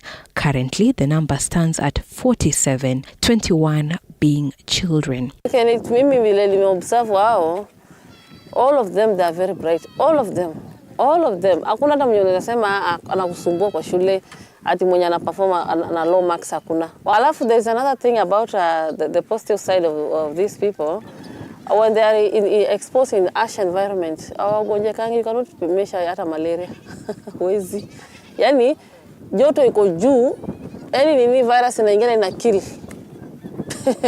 They are also amenable to dermatological conditions. For example, eczema, you know, upper respiratory tract infections, because even their mucous membranes, you know, they get affected.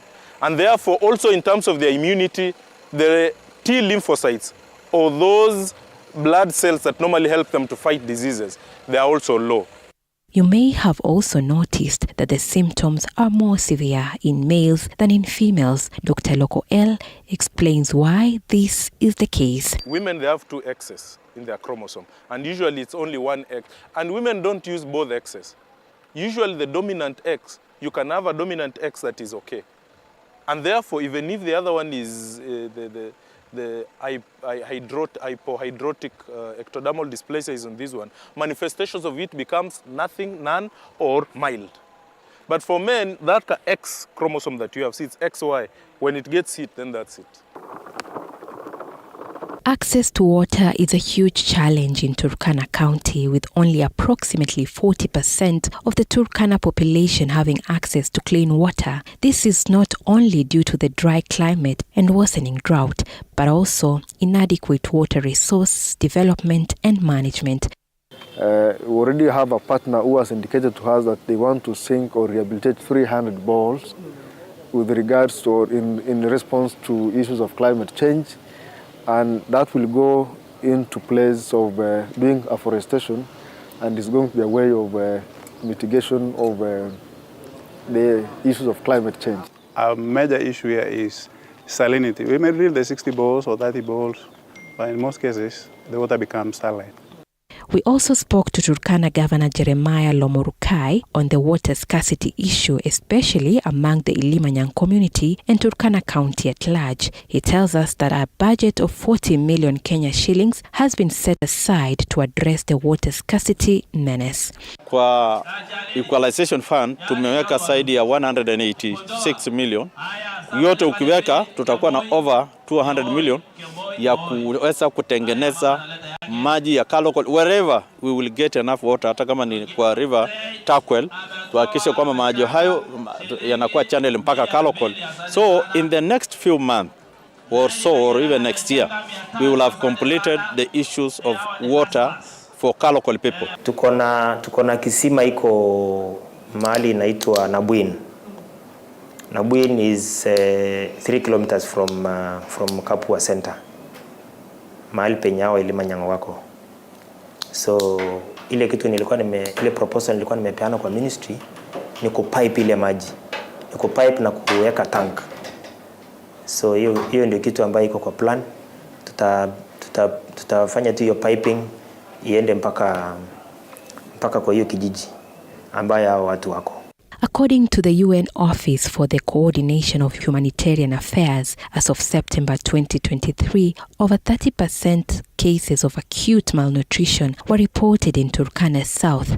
Plans are also underway to supply relief food to those affected, while acknowledging the existence and hardship faced by members of the Ilimanyang community. Governor Lomorukai states that plans are underway to ensure the affected community receives food. Nimeweka over 45 million ya kutengeneza drip irrigation scheme. And he visited na akaona vile inaendelea, vile hiyo drip imewekwa vizuri, na pia iko katika sehemu ya Kalimoro, ingine tunaweka Katilu, ingine tunaweka Ngalita, na kwa hii budget tumeweka tena zaidi ya 10 na kitu. Kwa sababu tunataka kupunguza mambo ya uhaba wa chakula katika county yetu ya Turkana. We have allocated over 200 million to support the issues of climate change. And then the national government is giving us a matching grant of, again, over 200 or 300 million. And we have identified land also for doing similar projects for climate change. When the sun sets, the Ilimanyang community breathes a sigh of relief. For now, the only ray they can tolerate is that of hope that one day they can face the sun without any fear or pain. But even as they anxiously wait for a medical cure, they have largely embraced intermarriage as a preventive measure to secure their future generations. This is the story of the Ilimanyang community, a community that has been greatly affected by the adverse impacts of climate change that have brought about extremely high temperatures. They are now calling on the government to offer them food and more so water. Elizabeth Atieno, TV47 from Kapua, Turkana County.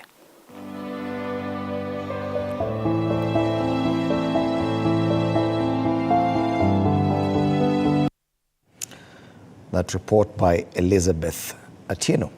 Now, on Tuesday this week, my colleague Stanley Nyaringita had a sit-down with an economist, Ruth Kinyanjui, and Tinega Damason, the chairperson of the Gikomba Traders Association, basically to discuss tips and ways of saving from daily wages. Now, due to public demand, we'll bring you a rerun of that conversation next.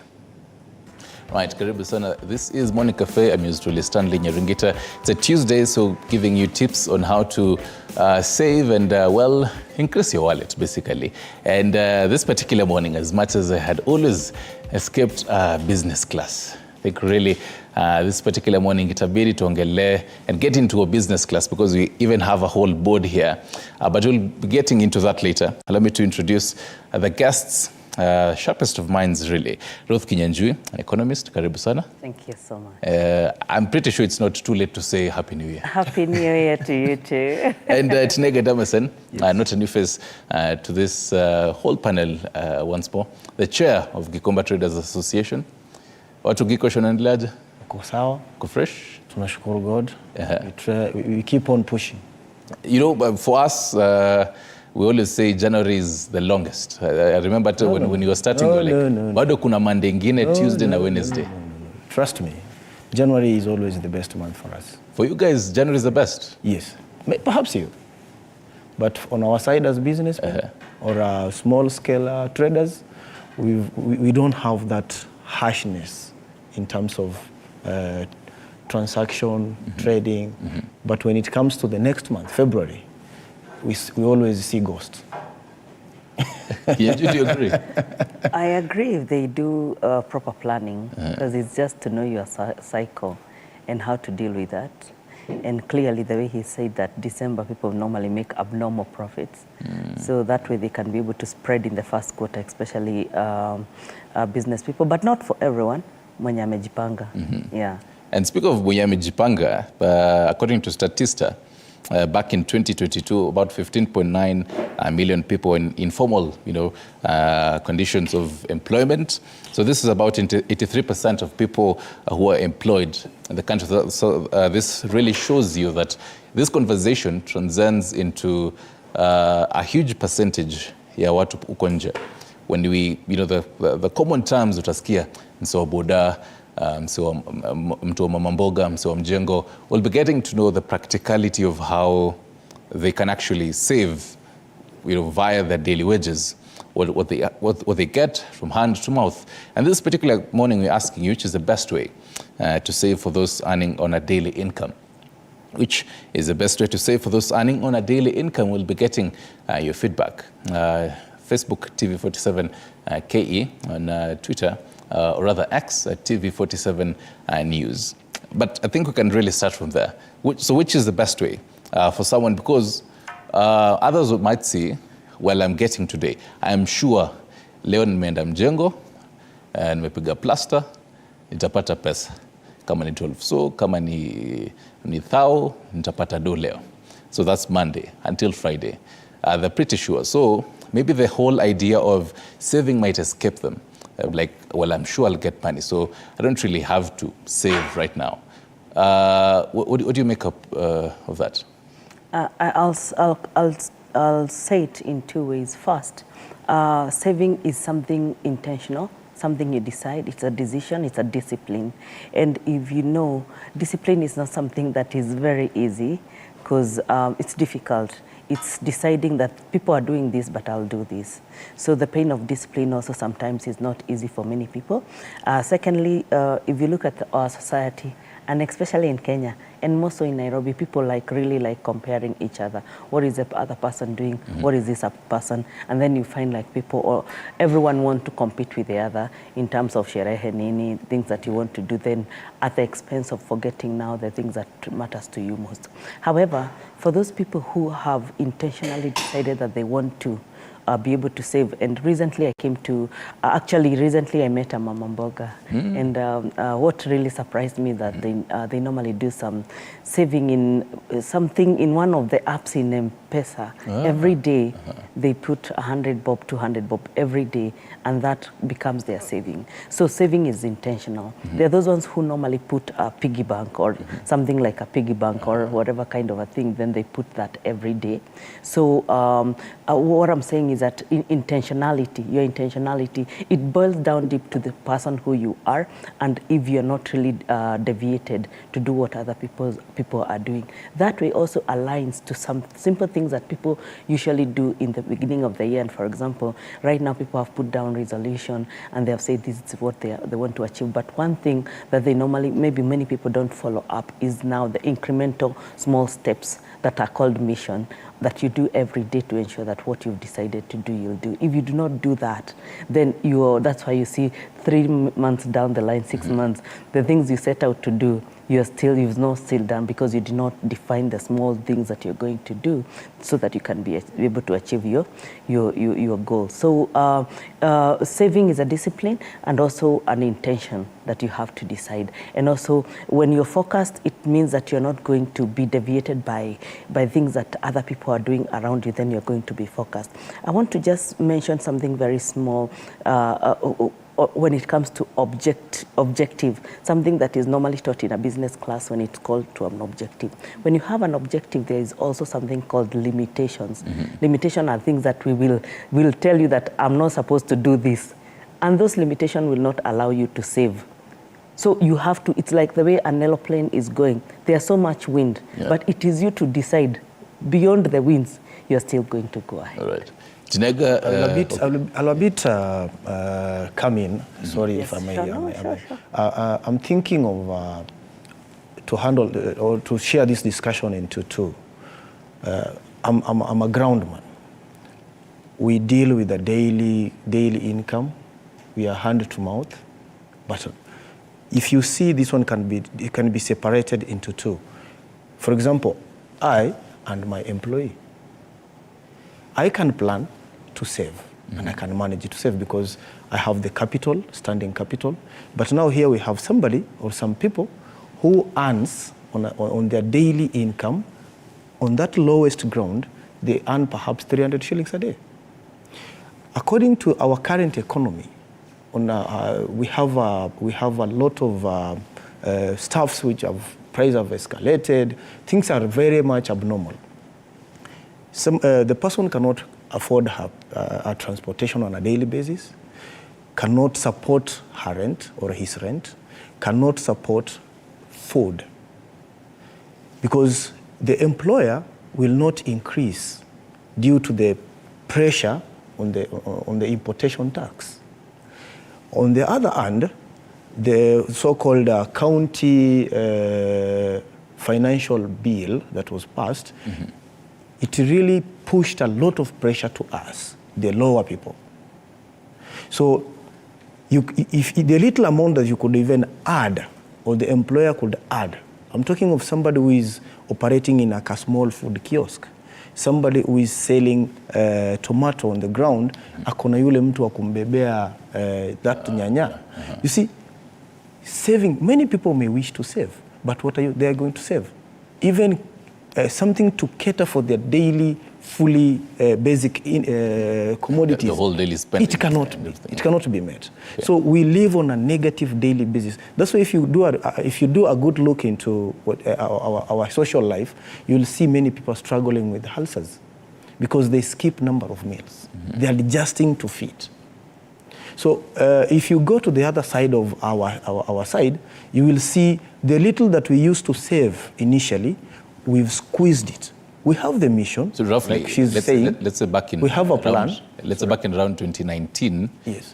Let's say before the whole COVID came, how much for mtu wa Gikomba umeenda ukachukua camera and everything ukauza at the end of the day, how much, or rather, let's say at the end of the week, how much will you save comparing to right now? We used to save around 10 to 15,000 per week. Per week.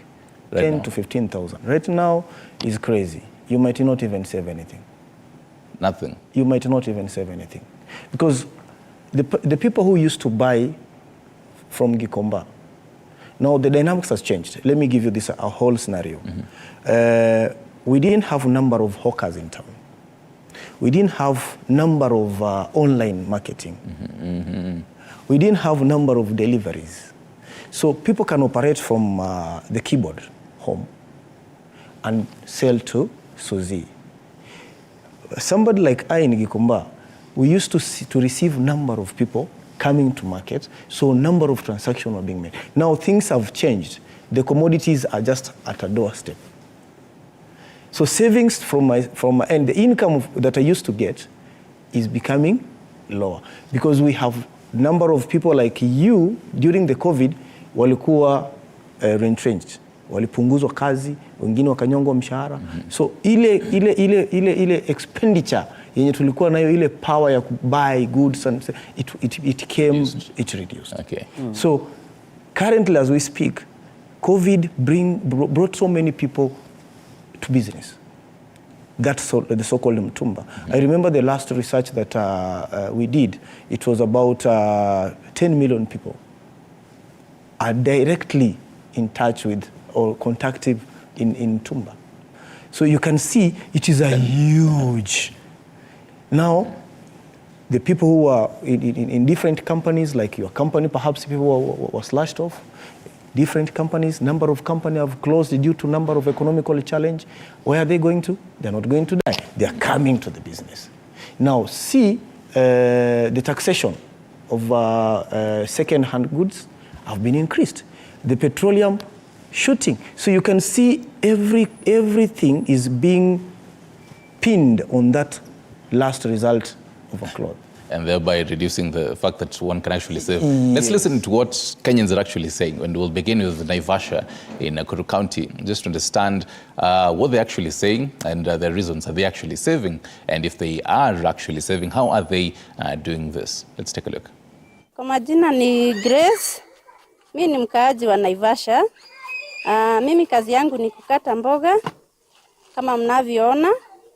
Na kwa saizi uchumi iko juu sana. Mimi acha niseme mbeleni nilikuwa na save. Lakini kwa saizi tunapata tu chakula peke yake. Lakini mambo na kusave hatupati. Maisha imekuwa ngumu sana, lakini tunaomba tu Mungu kutakuwa kuzuri. But tunaomba hata serikali kama ushuru zingine watuondolee. Ndio at least tuweze kupata chakula na ya kusave. Mimi naitwa Jimmy, ni msee wa boda hapa Rainbow. Kuna wakati nilikuwa nimefungua account hapa AICK. Nilikuwa nafaa ni save 50 bob, lakini mpaka saa hii si save hata bao. Sasa hakuna kitu na save. Account iko dormant. Naitwa Moses, mimi ni mkazi wa hapa Naivasha.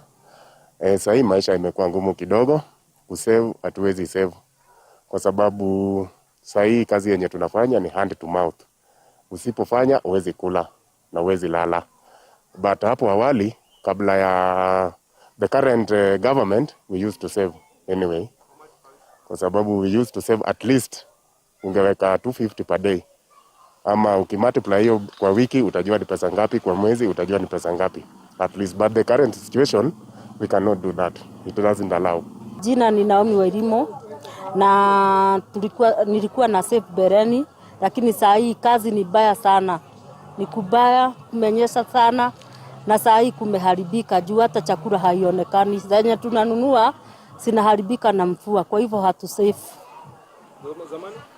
Zamani kulikuwa kuzuri, nilikuwa na save 400 kila siku. Majina yangu ni John Bogwa. Saa hii hakuna kitu ya kusave kwa sababu kuko na masida mingi na uchumi uko chini sana. Lakini bereni nilikuwa nikisave kila siku 200. Lakini saa hii hakuna kitu tuna save. Majina yangu ni Agri Ongaro, kaaji wa Naivasha, nafanya job huku. Saa hii bana kusave hatuna chochote. Kitambo nilikuwa na save. At least I had a salary per month. I could put aside 5k for saving. But now yote inatumika, uchumi umetukaza. This month as we talk, electricity bill yangu ilitoka 1,000 to 2,500. That it takes what I used to save away from me. So that is how it is now. Very, very low. Hakuna savings. Mimi naitwa Tom. Mimi nafanya biashara hapa. But unakuta kwa siku nilikuwa na save 300. Sasa hizi na save 50 bob. So biashara imerudi chini. Maisha ni ngumu. So tunaomba serikali itusaidie hapa. Naitwa Peter Githenji, mimi ni mkaaji wa hapa Naivasha.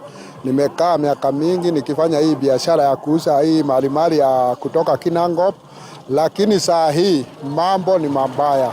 Ukweli ni kwamba nilikuwa na save, lakini saa hii hata tumesikiria tumbo kwa mikono ili tugojee tuone kama hata tutapewa basari ili watoto wetu waendelee kusoma. Isipokuwa ni hivyo, wengine watarudi tu nyumbani, tukae na wao tu. Na ni mzani kulingana na vile maisha iko, kusave ni gumu. Chukua saizi Unaweza pata umepata pesa lakini mahitaji yenye iko haitoshi. Hiyo pesa unapata haitoshi, so saving inakuwa gumu sana.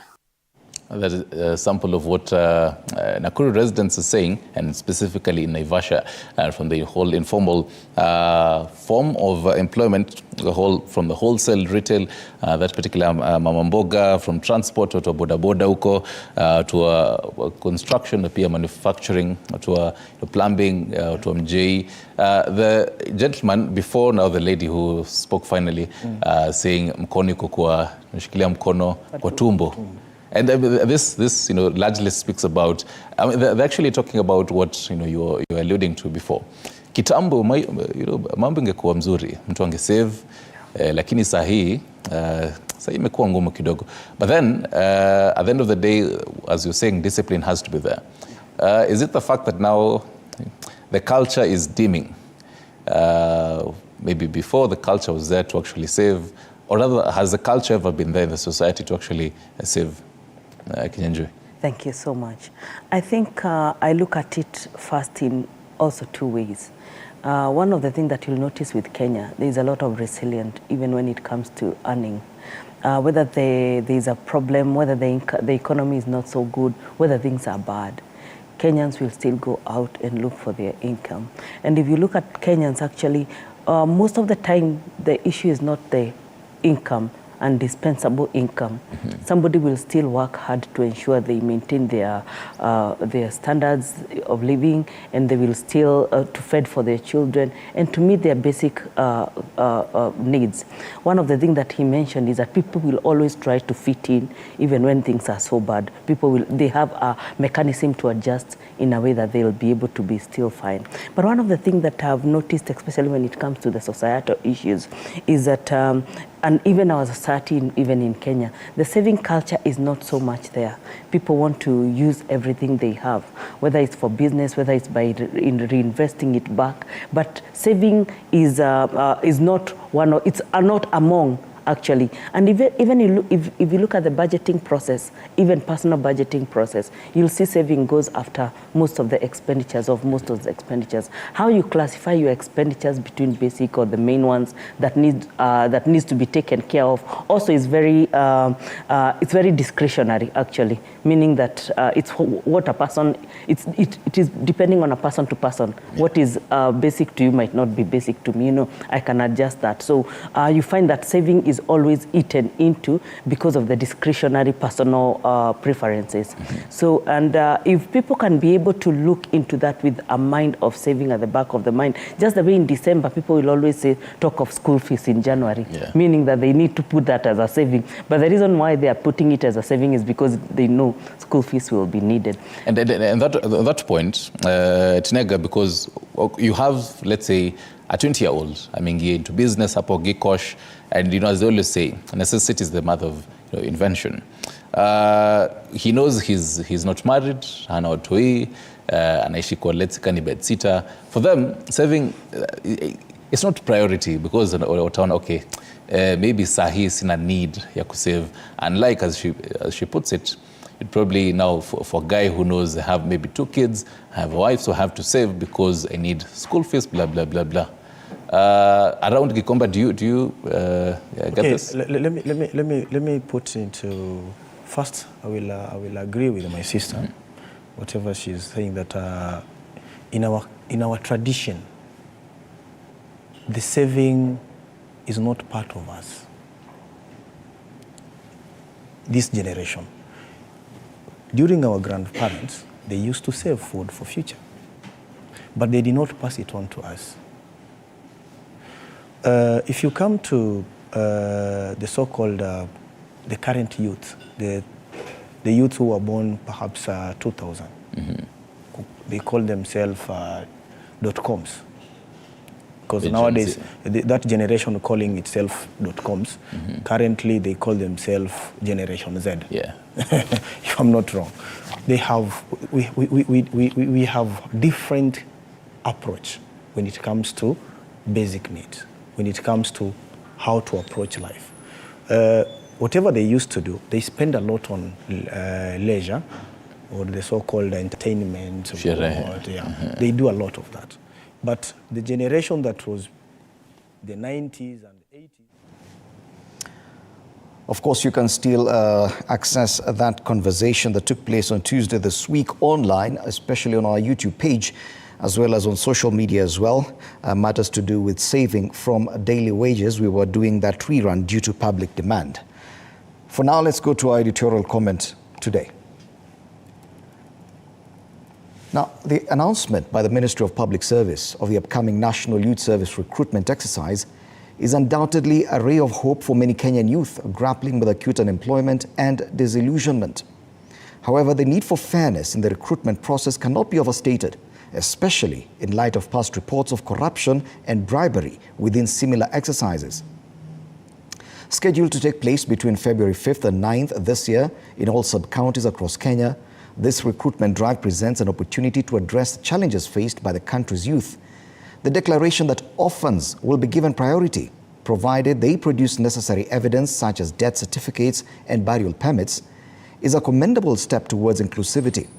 Similarly, the encouragement for persons living with disability to apply is a positive move, acknowledging their potential contributions to various sectors. Now, the NYS program remains relevant in addressing unemployment and preparing the youth for national responsibilities.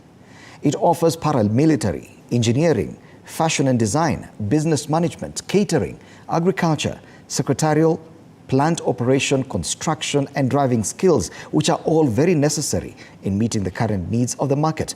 However, for the program to truly fulfill its mission, it is imperative that the recruitment process be conducted fairly. Previous instances of corruption and bribery have raised concerns, and it is essential that measures are in place to prevent such malpractices during the upcoming exercise. Let the doors of opportunity be open to all, irrespective of financial status or external influence, so that the NYS program can truly be a catalyst for positive change in the lives of Kenyan youth.